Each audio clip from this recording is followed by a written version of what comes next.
La famille, voici encore une autre histoire que j'aimerais partager avec vous. Cette histoire-là m'a été confiée par un frère, un jeune frère, un ami, un abonné qui m'explique l'histoire que lui-même il a traversée, lui-même il a vécu.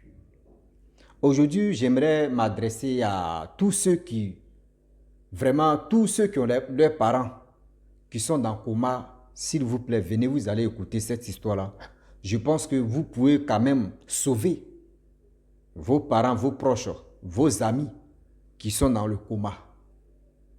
Parce qu'aujourd'hui, il y a des gens qui ne connaissent pas la faiblesse et aussi le signe quand tu es dans le coma. Mais j'aimerais vraiment dévoiler quelques secrets aussi, qu'on devait vraiment s'approcher et aussi faire ça à nos parents qui sont couchés, ça peut les sauver. Même 600, c'est-à-dire 600, on peut sauver plus de 90 personnes. La famille, on va quand même écouter le jeune homme en question, qui était très intelligent. Et voilà comment, en classe de CM2, 6e, 5e par là, il a vraiment perdu la mémoire. Celui qui était premier dans son école jusqu'en entrée en 6e, jusqu'en 6e, 4e et 5e, 4e, c'était pas là. Même 5e, c'était pas là. La famille, bien avant qu'il relate cette histoire-là, il dit à tous ceux qui me confient leur histoire ou soit qui viennent me confier les histoires, je vous dis merci beaucoup pour le soutien et pour le courage pour agrandir la communauté, la team Rossi Bejo, le Martiniquais, pour qu'on puisse mieux avancer et aussi comprendre aussi le secret de la vie. Voici l'histoire de ce jeune homme qui commence. Le jeune homme, l'histoire s'est passée précisément en Côte d'Ivoire. Et en Côte d'Ivoire, comment le jeune homme de CP1 jusqu'en CP2, c'est à classe de CP2 qu'il a commencé à briller. CP2, il était premier, deuxième, premier, deuxième, premier, deuxième. Si l'autre n'est pas premier, lui il est premier. Si l'autre est deuxième, lui il est premier. Ou si l'autre est premier, lui il est deuxième. Donc c'était comme ça jusqu'en classe de CM2. Et voilà comment il a eu son entrée en sixième. Avec la qualification des moyennes, tout ça là. Sixième, vraiment il a eu bien sa moyenne. Il est parti en classe de cinquième. Or, vu que sa santé a fait que oui, on dit, a fait des EPS, il allait être vraiment, il y a un mot même que j'ai oublié là, parce que quand tu as un problème de santé, est que tu peux aller signaler là-bas, tu remplis les dossiers, tout ça là. Là, toi, tu ne fais pas EPS. Le reste des cours, tu peux suivre ça.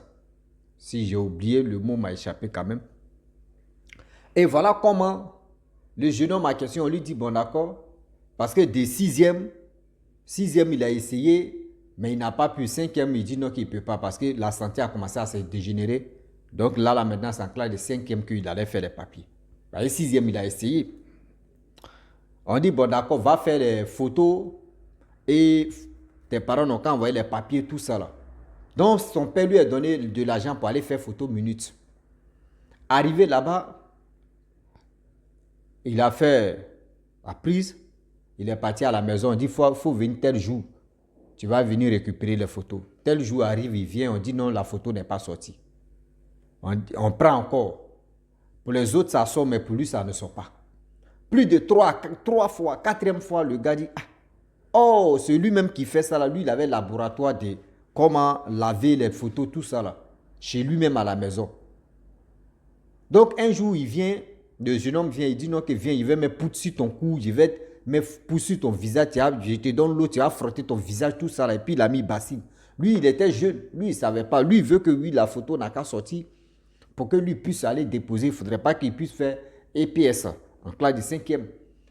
Donc, lui, dans sa tête, vu que ces photos, quand il vient, on dit, ça ne sort pas là.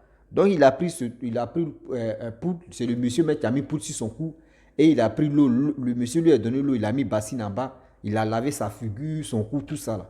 Le gars, lui, ne savait pas que oui, c'était sa grâce, le gars prenait comme ça. Il a fini tout ça là, le gars a pris éponge, il dit, il faut essuyer, il a essuyé son visage, plus son cou. Il allait prendre photo, il dit, il faut passer demain. Le lendemain, il vient, il dit, voici ta photo, il a pris photo, il est parti. Lorsqu'il arrive à l'école, il dépose ses papiers, tout ça là. Le jeune homme en question qui était brillant à l'école, il est devenu le plus tocard. Il est devenu le plus nul. Et voilà comment ses moyens ont commencé à diminuer. Ses moyens ont commencé à diminuer. Ses moyens ont commencé à diminuer. La famille, vraiment, ce n'était pas facile. Ce n'était pas vraiment facile.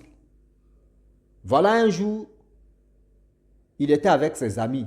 Même les gens se posaient la question, on dit, mais attends, lui là qui était brillant, mais on ne comprend pas. Souvent, on appelle ses parents. On convoque ses parents, les parents viennent. Les gars parlent, mais votre fils, là, il a quel problème? Ou soit vous le maltraitez, ou soit il y a quel stress, c'est sur lui. Les parents, mais Dieu ne savent pas. L'éducateur aussi, même les professeurs aussi se posent là, mais on ne comprend pas. Lui qui était brillant, il est devenu nul, on ne comprend pas ce qui se passe. Mais lui aussi, il ne savait pas que oui, c'est quand il a grandi, c'est quand maintenant lui-même, il a pris de l'âge, il a compris que déjà ce que j'avais fait là-bas, là, et c'est ça qui m'a rendu comme ça. Mais lui, c'est un jeune, lui, il était enfant, lui, dans sa tête, c'était quoi? Je suis allé laver ma figure, ma photo est sortie, c'est tout. Moi, il voulait que ma photo n'a qu'à sortir, je vais aller déposer et puis c'est fini. Déjà, il ne savait pas que c'était grâce le monsieur a pris. Et voilà, un jour, il marchait avec son ami de l'école. Et ils ont vu quand même, comment dirais-je, la fille d'un professeur. Et l'autre a dit non, c'est la fille d'un professeur. L'autre dit non, que c'est pas ça. Celui qui m'expliquait l'histoire, il disait non, que non, c'est pas elle. L'autre dit c'est elle, c'est pas elle. Donc, eux partaient vers la fille maintenant pour bien regarder la fille. Arrivé devant la fille, il dit c'est pas elle en même temps. Il a commencé à tomber. Lui-même, il est tombé. Il est tombé. Il dit à sa grande surprise, il se réveille. Vraiment, c'est sa maman qui est en train de pleurer. Tout le monde était entouré de lui. Mais le problème est que c'est quoi? Quand il était dans le coma en question, lui, il voyait, il y avait une lumière et puis il y avait une route où les gens, c'est que lui, il voyait une voix qui lui disait viens. Donc il voyait la route même, la route était animée, la route même était bien classe. Donc il empruntait ce chemin-là. Or, derrière lui, c'est-à-dire lui-même, il attendait la voix de sa mère qui lui disait, bon, je vais donner un nom, bref, je ne vais pas donner un nom ici.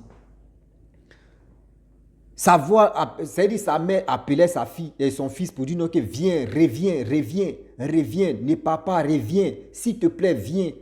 Je suis ta mère, j'ai besoin de toi, viens. Voici des choses que tu aimes, viens prendre ça. Donc la mère disait, elle parlait de ça, lui il partait. Lui il partait où lui-même il connaissait, mais où il partait là, il se sentait à l'aise là-bas.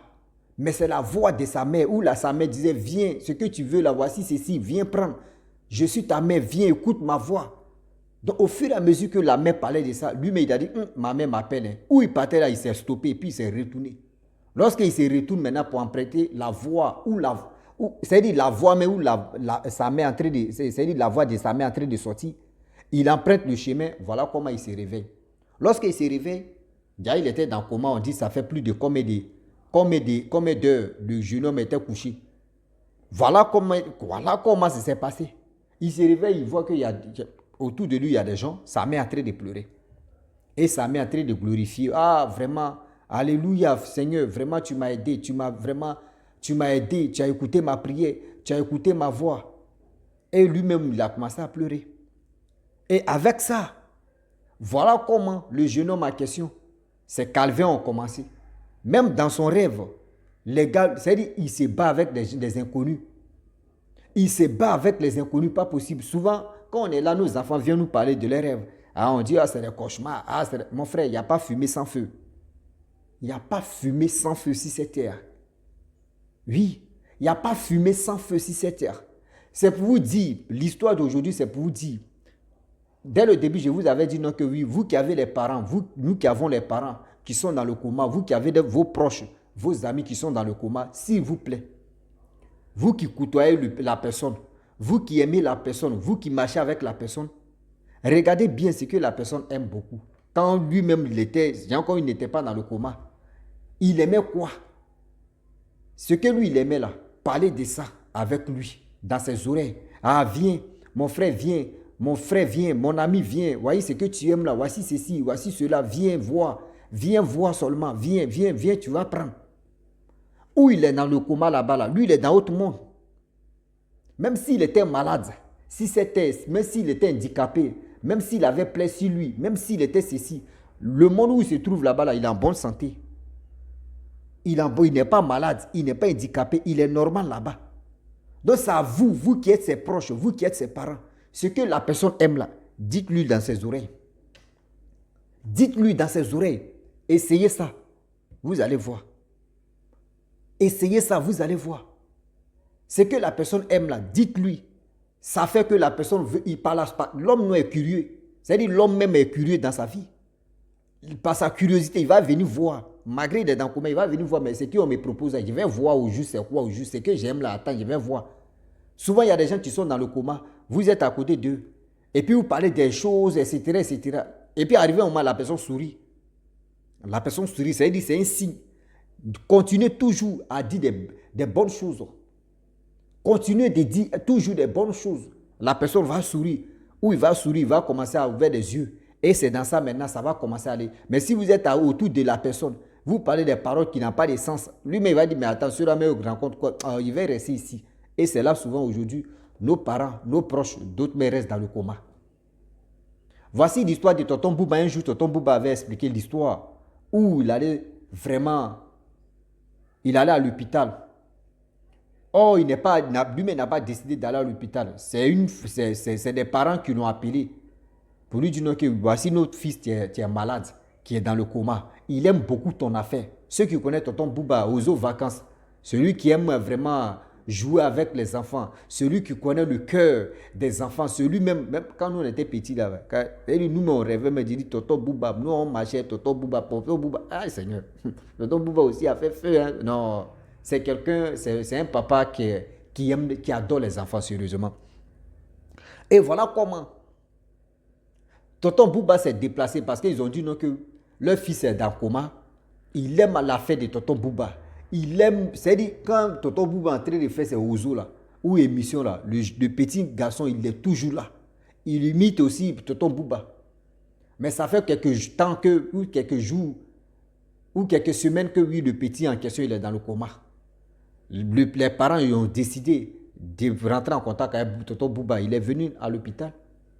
Quand il est venu s'asseoir à côté de cet enfant qui était dans le coma. Et il a dit, lui-même, Tonton Bouba a dit non que oui. J'ai commencé à parler pour dire non que oui. Tu dis tu m'aimes. Tu dis non que oui. Souvent, quand tu es au salon, tu aimes imiter ma voix, etc., etc. Je suis là, je suis le Tonton Bouba même en chair et en os. Viens, on va parler. Viens, on va causer. On dit le jeune homme à question, il n'a jamais poussé. C'est-à-dire, dans le coma là, même, c'est-à-dire lui-même, cligner les yeux, même sourire, même ses doigts, même pour que ça bouge, mais c'était un problème. Mais quand Tonton Bouba est arrivé, il a commencé à parler. Parler. Le jeune homme à question, il a commencé à bouger les doigts. Il a commencé à sourire. Oui, il a commencé à sourire. Les parents même, ils ont commencé à pleurer. Même Tonton Bouba, il dit ce jour-là, il a coulé les larmes parce que franchement, ça faisait pitié et puis ça fait mal. Le petit a commencé à sourire. Il a commencé à bouger les doigts. Et le médecin a dit non, que vraiment c'est incroyable. Le médecin même a dit non, que c'est incroyable. C'est pour vous dire aujourd'hui. Mais là, c'est le petit en question. Après le départ de Tonton Bouba, le petit n'a pas vraiment trop duré. Pas pour dire même jour, mais quelques jours plus tard, le petit est décédé. C'est pour vous dire, nos parents, s'il vous plaît, si quand même, si c'était comme Tonton Bouba, au moins si, bon, il avait le temps, où il était en congé, et puis régulièrement, il venait là-bas, là, le petit allait vraiment retrouver sa santé. Mais lui aussi, il a des préoccupations à faire, il a des choses à faire aussi. Donc, il est venu rendre ses services à ses parents pour aussi aider. Mais un enfant qui est dans le coma, c'est pour cela qu'il a fait ce geste quand même. Je lui dis, chapeau à lui, mes respects, pour ce qu'il a fait, ce déplacement qu'il a fait. Et voilà comment, aujourd'hui, j'aimerais dire à nos parents, vous qui m'écoutez, vos parents qui sont dans le coma, vos proches, vos amis qui sont dans le coma, s'il vous plaît, ce que la personne aime là. Et puis quand il était là aussi, il aime femme là, la femme que lui désire, c'est-à-dire sa femme de quartier, c'est qu'il envoie cette femme, ou envoyer cette copine, ou envoyer telle personne. Je pense que grâce à la voix de telle personne, ceux qui sont dans le coma là, eux nous regardent, eux nous attendent. Eux nous regardent, eux nous attendent. Quand ils sont dans leur coma là-bas, on leur propose des bonnes choses là-bas. Ils sont tranquilles. Eux, ils voient les parents qui sont déjà décédés, ils sont tranquilles. Mais c'est à toi maintenant de convaincre. Quand on dit non, quand quelqu'un est dans le coma là, c'est un combat. Quand on dit quelqu'un dans le combat, dans le coma, là, c'est un vrai combat. C'est pas à négliger. C'est pas à négliger, c'est un vrai combat. La personne est entre la vie et la mort. Et la personne est côté de la mort. C'est à toi de les ramener sur côté vivant. Il y a des gens qui sont dans le coma pendant combien d'années? D'autres même font 1 an, 2 ans, 3 ans, 4 ans, 5 ans, 15 ans, 20 ans. D'autres même sont dans le coma. D'autres sont dans le coma pendant 20 ans. Ils sont dans le coma. C'est-à-dire quand tu as fait au moins, quand tu as fait 2 ans, 3 ans, même 10 ans, tu as fait 10 ans de coma. Mon frère, tu te lèves là, tu es comme un nouveau-né. Parce que tu ne reconnais plus les gens. Parce que tu as trop duré là-bas. Oui, tu t'es habitué à ceux de monde de l'autre côté là-bas. Là. C'est à eux, toi, tu as communiqué 15 ans plus tard. Et puis maintenant, tu retrouves tes membres. Mais ceux qui sont devant toi, là, tu ne les connais plus. C'est rare, c'est au fur et à mesure. Ils vont te dire, voyez, telle personne, telle personne. Et puis tu vas te réhabituer. C'est-à-dire, réhabituer encore. Donc, s'il vous plaît, lorsque vos parents qui sont encore dans le coma, venez leur dire des bonnes choses. Ce qu'ils aiment là, venez vous... C'est-à-dire, dites ça dans ses oreilles. Parlez ça au fur et à mesure. Communiquez. Fais ceci. Toi, si tu peux parler à la personne. Toi-même, dans ta tête, tu lui dis, ah, voici ceci, voici cela. Tu vas voir ce que la personne va faire. Donc, s'il vous plaît, c'est un petit message qui m'a été vraiment confié et que j'ai relaté. Parce qu'il a fait 18 minutes. Moi, je ne peux pas faire 18 minutes. Or, franchement, mon frère, il y a des étapes que moi, mais il y a sauté, quoi. Parce que quand, voilà, on passe ici, rentre ici, je ne suis pas dedans. Il faut aller droit au but et puis on va avancer. Donc, la famille, franchement, voici cette histoire qui m'a été confiée, que je viens de partager avec vous. Donc, soyons vraiment humbles dans la vie. Nos parents qui sont dans le coma, ils sont entre la vie et la mort. Quand ils sont dans le coma, ils sont côté de la mort. C'est à nous de faire tout nos possibles. C'est à nous de prier. C'est à nous de faire des bonnes choses, des actes qu'on va poser autour de lui. Quand quelqu'un est dans le coma, s'il vous plaît, arrêtez de crier à côté de lui. Arrêtez de bavader à côté de lui. Arrêtez de raconter des trucs qui n'ont pas de sens. Près de lui, parlez de bonnes choses. Oui, invitez-le. Quand vous êtes autour de lui, vous faites des bonnes choses, vous dites les bonnes choses, invitez la personne. Pour dire, nous, on est venu à côté de toi, viens, on va parler, viens, on va causer, viens, on va faire ceci, on va partir. Ici, là, n'est pas ta place, tu vas te lever, on va partir. C'est des bonnes choses comme ça que vous pouvez lui dire. Qu'à la maison, ce que tu aimes là, ça t'attend à la maison là-bas. Viens, viens, voici ta mère qui est en train de bien préparer. Si sa mère est encore vivante, tu dis ta mère est en train de préparer, voyez ceci, lève-toi, ou ta soeur, ou ta femme, ou tes enfants. C'est des choses comme ça qui sont bien. Donc la famille, j'aimerais m'arrêter là. C'était pour vous dire non que oui, si tu es nouveau, tu es nouvelle sur ma vidéo, il faut t'abonner sur ma chaîne YouTube, ma page Facebook. N'oubliez pas de partager mes vidéos et aussi liker. Je dis à tous ceux qui me confient aussi des histoires, je vous dis, je vous love de tout mon cœur et à très bientôt. Ciao. Bisous. On a ça.